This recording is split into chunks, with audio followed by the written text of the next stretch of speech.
Hi, Aiden. Congratulations on the win. South Africa's batting has been doing really well in the last few matches while batting first. So, as a team, do you plan to put your chasing power into test, especially after the Netherlands game? Do you think that as a team you need to chase more totals before the knockouts to test your team and get used to that? I suppose we're just approaching each game and seeing what's probably best to do on the day, but obviously the history of the last, I don't know how many games it is now, we've batted first quite a bit, so I think it's quite easy to get that mantra of they're a bat first team, but we're a team that is happy to chase. Obviously now we haven't done it in a while, so to do it successfully in the ideal world will be great, and you can get those reference points again and get those habits going, but yeah, whether or not we're going to just decide to chase because we haven't chased in a while, I'm not too sure. We'll have to see. Aiden, a year or two ago, maybe a bit more, you were sort of known as a guy that make pretty 30s. But now you tend to sort of at least go past 50, and you've also scored a few hundreds this year. Just wondering if that was something that you sort of focused on, and how do you manage now to turn those good starts into big scores or bigger scores? Yeah, I don't think you always get it right, but I think in 50 over cricket there obviously is a lot more time than what I initially maybe thought. You get the feel of the wicket and you maybe decide to pull the trigger slightly earlier, and then you get out and you sit for 20 overs on the side and watch the other guys smack it, and it eats away at you. So I think I had to certainly go through those learnings to help me realize that there's sort of gears that you do go through in 50 over cricket, and you can't just gear straight up and then stay in that gear. You might have to gear down a few times. So had to experience that firsthand to be able to sort of learn about it, but yeah, still trying to figure it out now, to be honest. Aiden, a feature of the last few games has been the runs scored in the last 10 overs. Just kind of following on from what you said, could you maybe talk about like the batting blueprint and how you set yourselves up so that you can score, 140, 130, whatever it is in the last 10? Yeah, I think it goes without saying that you obviously do need wickets in hand, but we haven't spoken about a blueprint as a unit. It's been actually quite a strange build-up the last 2 months, or maybe slightly longer now. No definitive roles given, but everyone kind of knows now what they need to do to help this batting unit sort of peak at their best. So there isn't necessarily a blueprint, but guys understand how to approach it. A big focus on playing conditions and not necessarily situations too much, but obviously there'll be times where you play the situation, but yeah, that's pretty much where it's at as a unit, and we keep saying to look down at the surface and not up at the scoreboard, and play exactly what's in front of us on the pitch. Aiden, just to take you back to your decision at the toss, do you put any thinking into if we keep them out there for 50 overs and we bat properly and make a big score, by the time they get out there to bat, they're going to be physically and mentally shot? Does that come into your decision making?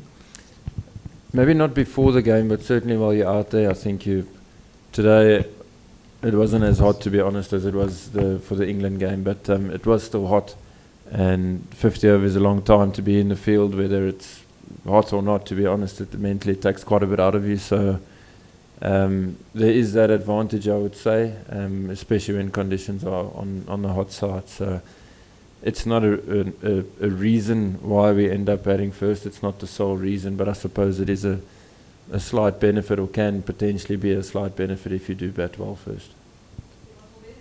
Yeah. Aiden, we are at the halfway mark, so to say, of the group stage. Coming into the World Cup, what is it that you guys were looking for to achieve and going into these few games? And with the wins now, do you think that these have been like proper statement performances, and other teams will sit up and take notice of the team?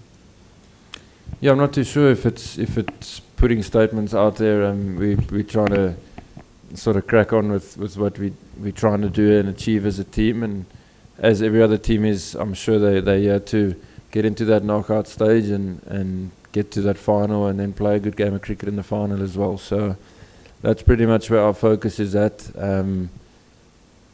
Not trying to blow up the occasion. Obviously, you respect the fact that you are at a World Cup for sure, and you appreciate that a lot. But ultimately, when you cross the rope, it is just a game of cricket, and I think that keeps us nice and calm as well.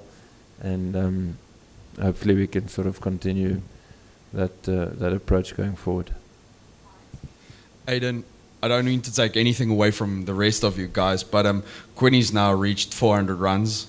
Has he sort of like started reaching dream territory now in terms of his output in this tournament? And also just on that, do you actually think the fact now that you mentioned, there's not particularly a blueprint or anything, it actually helps him?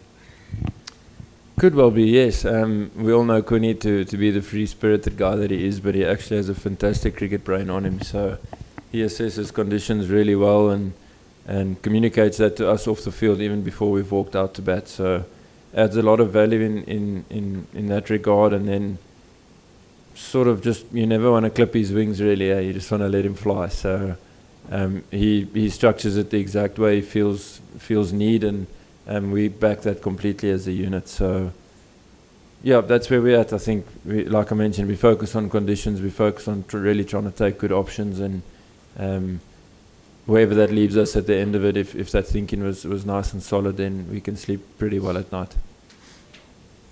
Aiden, is it tempting to look at the leaderboard and think what you have to do? I mean, it's I'm sure you'll take it game by game, but do you just leave that to us? I mean, you're in second place now. Is it tempting to look at the leaderboard because it looks quite nice and think, well, plan ahead and we need 2 out of 4 to make sure of the semis, that kind of thing? Yeah, I think that's a pretty dangerous place to be honest. I don't think you want to start trying to do maths this far out.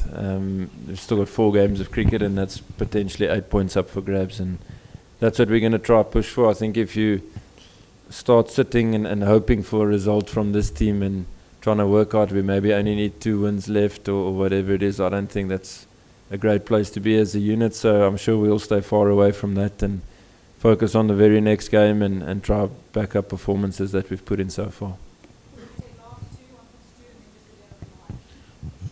I know it was sort of inconsequential given the outcome, but staying out there for as long as you did in the field, is that frustrating? And if so, what are the things that the guys take away from that they try and apply the next time they go on the field?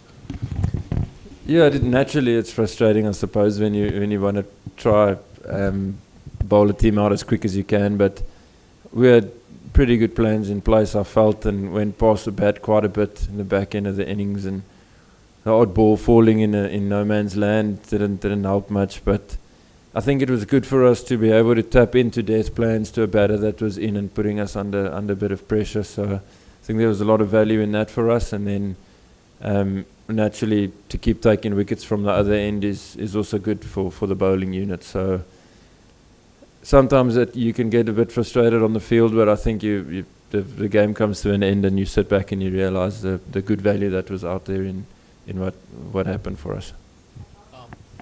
Aiden, peaking at the right time is kind of a tricky factor when it comes to long tournaments. But given how South Africa have fared so far, 2 excellent games at the start now, looking back at the last 2 games, one-sided contest, how does it places you in terms of the contests that are ahead against New Zealand, India, which are very 2 strong teams as well? And what is the take on peaking at the right time? I mean, if you have at all achieved it, if you think. Yeah, I'm not too sure, to be honest. Peaking is suppose a result of playing good cricket, and if we're going into each game trying to play good cricket, then we can see where it gets us. But the things that we've been doing well, we've put a lot of emphasis on those things and those sort of processes, for lack of a better word. I know that word is thrown around quite a bit, but that really is what it is. And like I've mentioned, for us as a batting unit, even as a bowling unit, we try to take really good options out there and make good decisions, and if those options speak to the conditions, we feel like we'll be in the game. So if we can do that for long periods of time and moving forward each game, then we hope it puts us in a good position.